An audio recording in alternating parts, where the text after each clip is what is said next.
Hi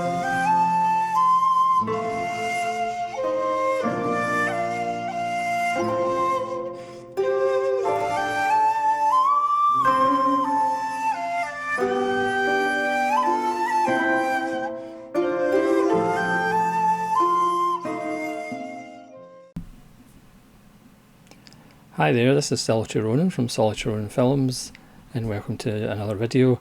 Today's a special video. It's a response to a challenge made by Neil over in Neil's movie channel, about 5 to 10 films of sound, colour and spectacle.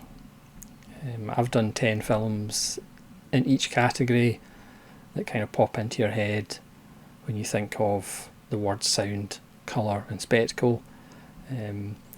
Neil came up with this as there's a Vancouver Film Festival about to start, or has started, with those 3 words, and they have curated their own list which you're not allowed to use in your choices.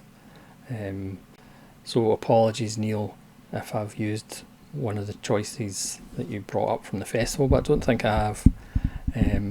So again, as with everything, everything can be interpreted one way or another. We all have our ideas of what the word sound means in colour and spectacle, especially spectacle, because one person's spectacle can be another person's merely glasses. So I'm just going to go through these, just chat a little bit about the reason for me picking them. But again, some of them are really obviously, when you think of sound, colour and spectacle. But before you watch any of this, go over to Neil's channel. I'll leave a link in the description, and subscribe and comment, because he's a wonderful fellow with lots of interesting tributes to directors and actors that nobody else does, and also his adventures in thrift shopping are always fascinating, and he recently did an A to Z of his entire collection, which I didn't comment on, but it's quite an impressive and varied collection that he has. So again, go over and subscribe to his channel, and tell him I said hello. So I'm going to go in order of word. So I'm going to go 10 films that kind of, not feature sound, because technically lots of films feature sound, but films that use sound well, or use kind of unique sounds, or just represent sound. Yes, I don't know what I'm talking about. So at number 10 is Terrence Malick's The Thin Red Line. I believe Tree of Life was on the actual festival list. Again, with lots of these films, they could be in every one of those 3 categories.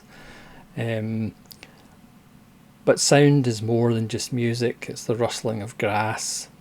It's the cries of soldiers when they blow their asses off. And Malick has always been really good at using sound, natural or otherwise, in The Thin Red Line, which is a World War II film, unlike other World War II films. It's fairly unique, even though it has some of the tropes of war films, but the use of music, Polynesian rhythms and chants, as it is a Pacific film, it's kind of unique. And also just the wind across that lovely grass, which is actually a death field in war. Number 9 is Vanishing Point. Now this has the sound of music. It's got a great soundtrack, which I have on CD. It also has Cleven Little as the radio DJ who somehow connects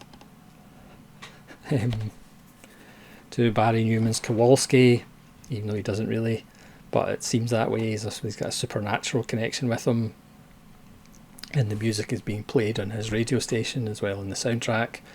And you've also got the sound of this famous white car. If you are a petrol head, which I'm not, you should love the sounds of this Dodge Challenger's engine. I love this steelbook because it gives you the specs of the car. And if you listen very closely to the soundtrack, you can actually hear the death of American freedom in the film. So there's lots of sounds going on, and that's not even counting the rattlesnakes. Next is Brian De Palma's Phantom of the Paradise, which is a musical, but it's also a history of music. So we have kind of Beach Boys surf music, we have pop, we have the beginnings of proto-metal, we have rock, we have ballads. So not only is a mishmash of Phantom of the Opera and Faust and The Picture of Dorian Gray, it's also a mishmash of musical styles and an arc of musical history throughout the film as well. Paul Williams' score and songs are just wonderful, and it's right up there with my favourite Brian De Palma film. Next is Giuseppe Tornatore's Legend of 1900, my favourite Tornatore film, starring Tim Roth. Now this is in sound for a couple of reasons. One is Ennio Morricone. It's arguably one of his greatest scores, and that's saying something. Certainly one of his most underrated great scores. And it's also about a piano player who spends his entire life on a boat. So this is just pure sound, not only from the piano but from just a soaring Morricone score, which is an 8-minute piece when immigrants come over and see the Statue of Liberty for the first time, and you hear that Morricone note, and you know you're in for a treat. The setup is ridiculous obviously, but Tornatore gets away with it just because it's so staggeringly beautiful. This one is literally set in a sound studio, Peter Strickland's Berberian Sound Studio. This is my first Strickland film, really enjoyed it. Also Curzon Artificial Eye are releasing one of their carpet box sets, as I like to call them, which I'm not going to buy at the moment because I bought the rest of his films cheap, but once I watch them, and if it's still available and I enjoy them, who knows, I might accidentally order that if it gets a little bit cheap. I can't imagine it selling out. But this was a lot of fun. Toby Jones goes to Italy and gets involved in doing the sound and the Foley work on a horror film that is absolutely horrific, but never see it. It's all about what you hear, which is one of the great things about cinema as well. Certainly in the early days when you couldn't show everything, you had to work with sound to make the audience aware of what was going on off screen that you couldn't show. Of course nowadays that you could argue that skill's lost because you can just show just about everything nowadays. But this is a lovely little film about the actual recording of sound itself from 2012. Next, again, sound comes in all forms, shapes and sizes of waves, and one of them is talking, is language, and language shouldn't be forgotten about. And one of the best examples of a film with a language all of its own is the Coen Brothers' Miller's Crossing, which is my favourite Coen Brothers film. And for me, it's one of the films that is in the discussion for being absolutely perfect. And again, they create their own language in this film. The dialogue and script is just absolutely gorgeous and wonderful and fantastic. It's like listening to music. I don't have any Mamet films in the sound 10, but I could have easily put Glengarry Glen Ross in as well for that, the sound of the language, not just all the naughty words. But Miller's Crossing, which has no naughty words, the language that the Coen Brothers create in this is just absolutely wonderful. I haven't heard it before, but we know what they mean when they say the words. So let's not forget language in the sound umbrella. Next, very much like, I mean, these aren't ranked by any stretch of the imagination, but very much like the filmmaker at number 1 in the 10 sound films. You can't really have a list of films that use sound well without having Michael Mann. So this is The Insider, one of his more quieter, introspective films, because it is literally about people talking in rooms. There's no bank robberies or car chases in this. And the sound and the use of music is just wonderful, and when to stop the music, there's a wonderful scene with music and then it just cuts out. Michael Mann is one of the few people who could make a film about the cigarette industry, gripping and fascinating. Russell Crowe doing his best work, and Al Pacino a little bit dialed back, but again the sound and use of music, as with all Michael Mann films, is absolutely exemplary.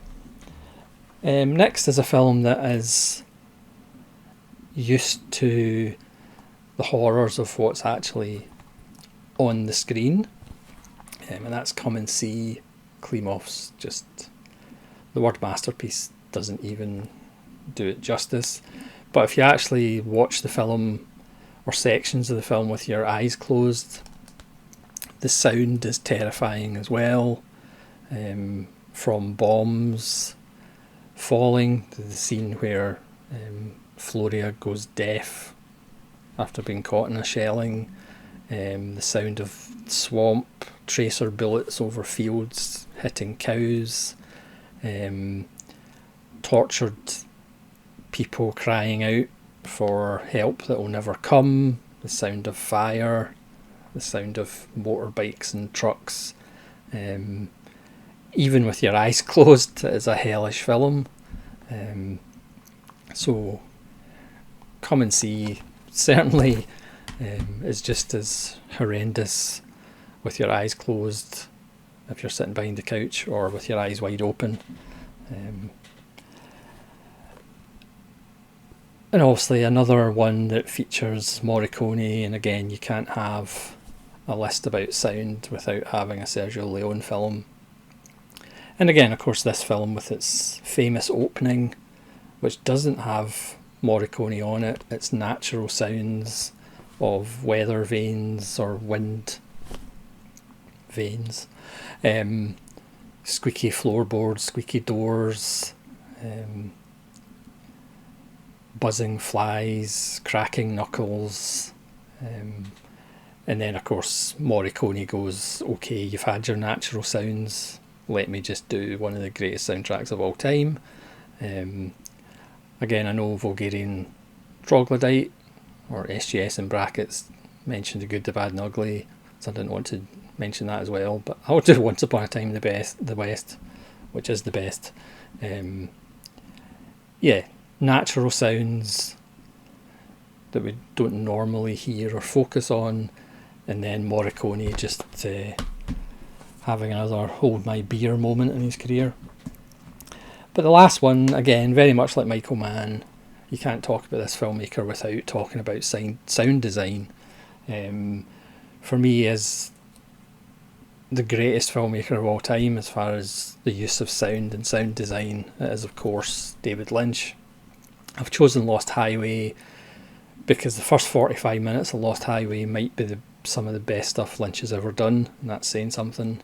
And again, the use of sound in Bill Pullman and Patricia Arquette's house. Not only that, but the use of space, opening up the frame for darkness, where as an audience we're expecting something to come out of the darkness, but of course it never does, which makes it even more disturbing. Again, a great soundtrack constructed by Trent Reznor of Nine Inch Nails fame. Yeah, as I said, the first 45 minutes of Lost Highway is just impeccable as far as sound design, and most of David Lynch's work is. I know, again, Bulgarian Trog picked Fire Walk with Me, which again is another great shout. Basically any David Lynch film, you talk about sound design, absolutely fantastic. So we're going to go on to colour. Now obviously you could pick a lot of films. You could pick 10 films by a certain collaborative force, but we'll start at number 10, again with an obvious one for me anyway. Flash Gordon. You don't really need to say anything else. Dino De Laurentiis' favourite colour is red, and there's red all over Flash Gordon. Just dazzling colours. How Mike Hodges created a masterpiece out of being the backup and just coming in, not liking science fiction or fantasy, and I just showed my next choice, which is Johnny Guitar. You can tell by the box. Johnny Guitar is ridiculously colourful. It's one of those, it says True Colour, those 50s westerns that had like a normal colour or a normal vision with jaw-droppo colour and stuff like that. The colours in Johnny Guitar are just nuts. The blacks have never looked blacker, the whites have never looked whiter, and the yellows are just incendiary. Next is a film from Martin Scorsese. I could have went with Age of Innocence, but I went with Kundun. Obviously Scorsese is heavily influenced by Michael Powell. I mean, Age of Innocence, with the colour flashes on the screen, are kind of tribute to Powell. And this Kundun is almost the closest Scorsese came to an Archer's film, with the use of colour, the yellows and the reds. And of course Philip Glass's score could have put this into sound, because it's a film that sounds excellent as well. You could make the argument this is Scorsese's last great film, but obviously people would have other thoughts on that, however wrong they may be. Next is Spike Lee's Do the Right Thing. Again, a very colourful case. This is a film that you can almost feel the heat coming through the screen at you, and that is indeed The Triple Truth Ruth. An incendiary film, a great film, and like all kind of great art, it doesn't provide any easy answers. There were different endings where everybody shakes on it, and which isn't really truthful, because strangely enough the problems in this film aren't necessarily ever going to get fixed. But yet, so colourful, again reds, and the sun is almost coming through your television at you. Next we go to Japan and Kwaidan. You talk about colour. When I bought this edition, I did the usual and said, oh yeah, I'll just put it on to see what the print's like, and then 183 minutes later I'd watched it.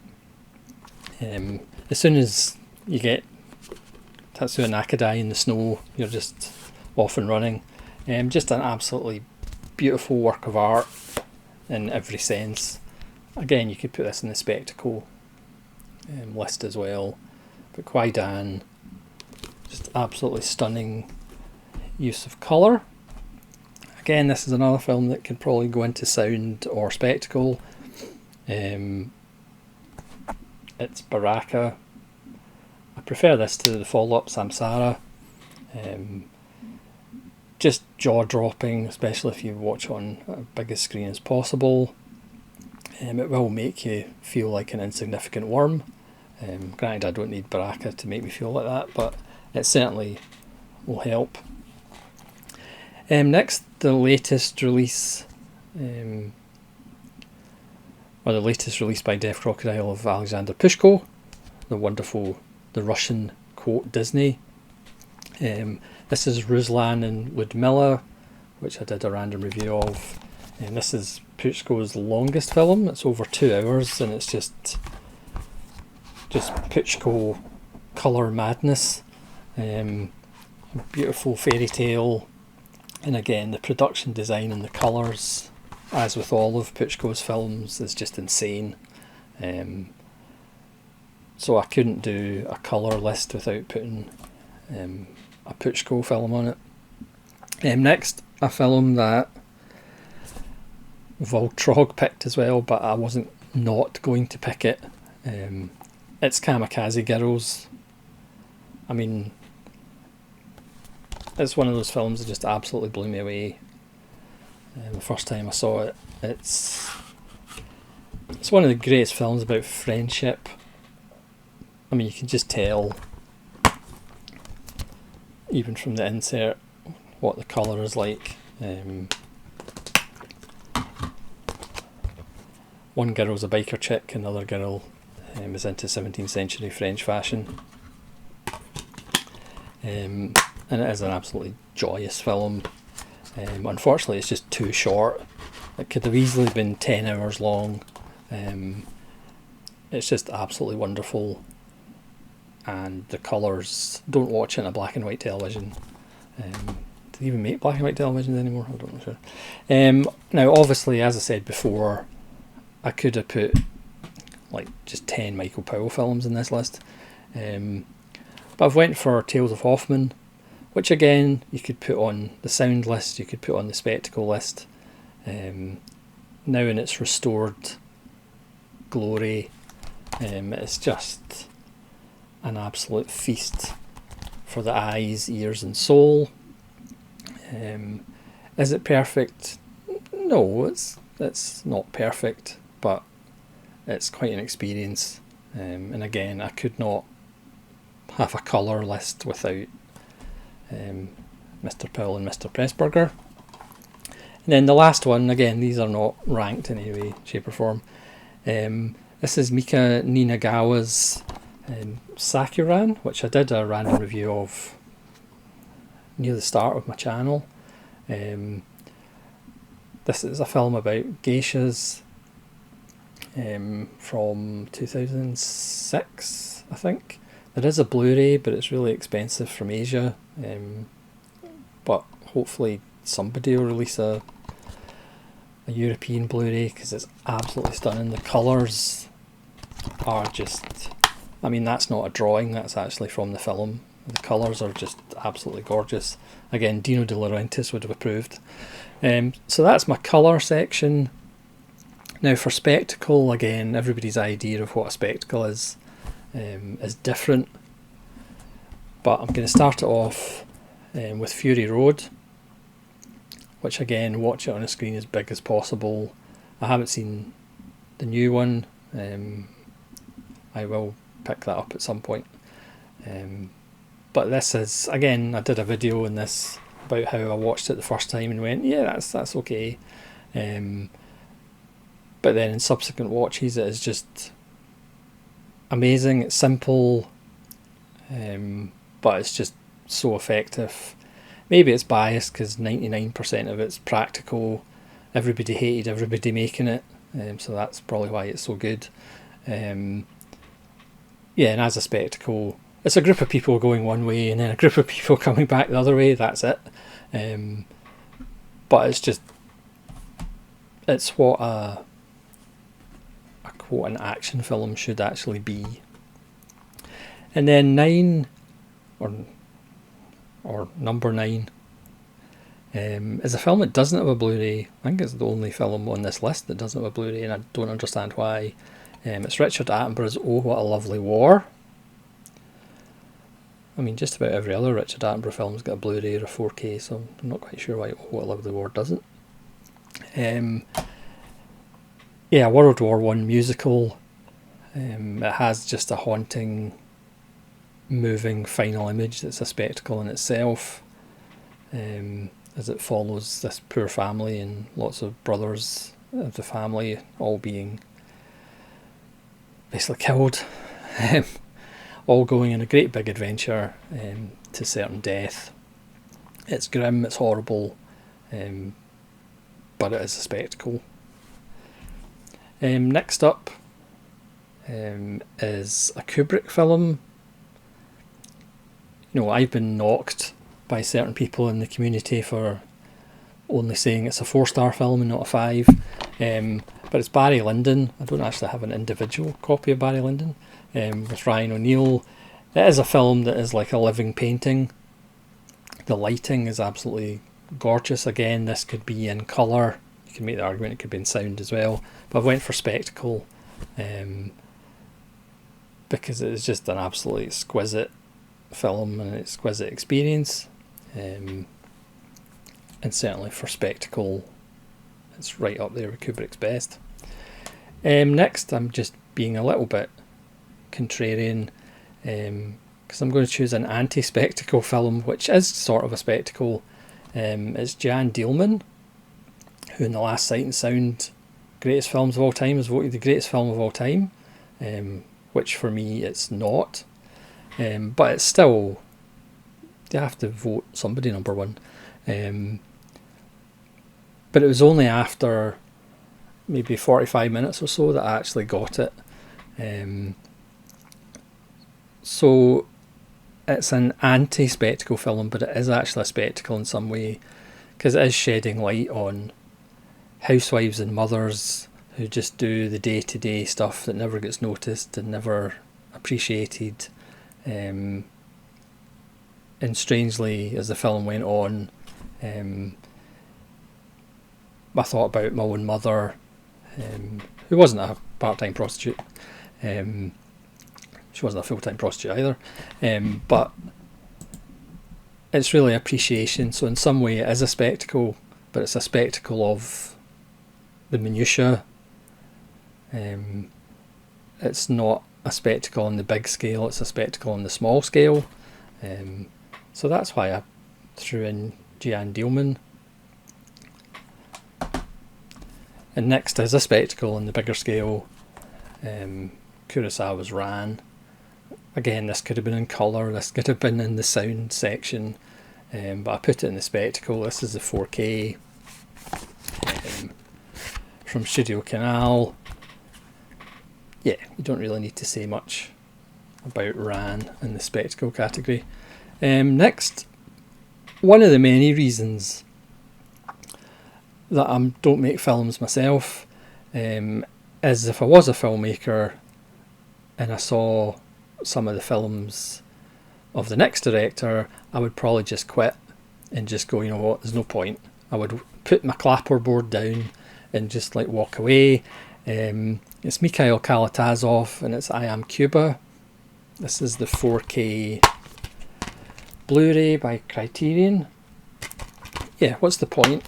I would just walk off set after seeing this if I was a film director. Just absolutely stunning. You know, the start's kind of okay, but then it's just jaw-dropping pretty much for the rest of its 141 minutes. The shots that you can't really figure out how they did it. You know, it's 1964.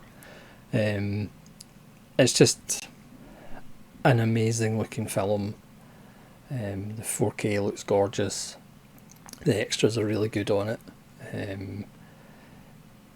Yeah, a wonderful film to make filmmakers just go, I'm stopping. We should actually really show this to quite a lot of filmmakers at the moment. Next is a film that, in my opinion, I think my opinion is definitely not fact, should be considered as in the conversation for the greatest film ever made.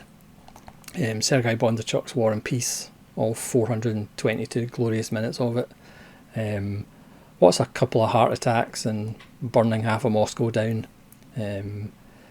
Just insane. Again, this could be in the colour, but I've put it in the spectacle because it is just... And to think if King Vidor and Audrey Hepburn and Henry Fonda had never made the American version of War and Peace, we wouldn't have had this. It's just a work of pure insanity. How one director did this is just... It's a work of insanity, basically. It's a film that would never be made again. There ain't no CGI here. It is just nuts. And it's complete spectacle. And as I said, I think in my video about it, there's no way that'll ever get a 4K because people's eyeballs would explode. From the sublime to the ridiculous, this is Howard Hawks' first box office bomb, I believe. It's Land of the Pharaohs, but I love it. The Ronan Nazarin Talks is doing a podcast tomorrow about a flawed film Deathmatch, and spoiler alert, this is one of my choices. Jack Hawkins as a pharaoh, James Robertson Justice as an architect who's a slave, but obviously it looks as though he's had 4 square meals a day because he's James Robertson Justice, who's a big guy. Joan Collins as, I think she's like an envoy from Crete. I mean, the casting is just ridiculous. But again, no CGI, folks. In one shot, according to the back, there's almost 10,000 extras in one shot. Again, watch it on a screen as big as possible. It was kind of forgotten about for years, but it's so much fun. It's one of those Sunday afternoon absolute gems. You know, it's silly as far as a casting point of view, but it's just so much fun. And yeah, a pure, unadulterated spectacle in one way or another. Next, you could argue the filmmaker's a spectacle. It's The Holy Mountain by Jodorowsky. I mean, you can't not have Jodorowsky on a film list of colour or spectacle. Santa Sangre could have been on colour. El Topo could have been on sound, colour and spectacle. Yeah, Jodorowsky, this is my favourite Jodorowsky. I think this is his best. And as I've said before, when I did my Jodorowsky season, this might have the greatest statement about cinema itself in the ending. One of the great endings and one of the best statements on cinema, almost on art itself, despite all the madness and all the animal abuse. So Jodorowsky's Holy Mountain, you have to have it on spectacle. But when I think a spectacle, again, a film that could go on sound and colour, but 2001. Despite the number of times I've seen it, still leaves me in awe. You know, I know how they did things, but every time you watch it, you just forget that and you just are awestruck.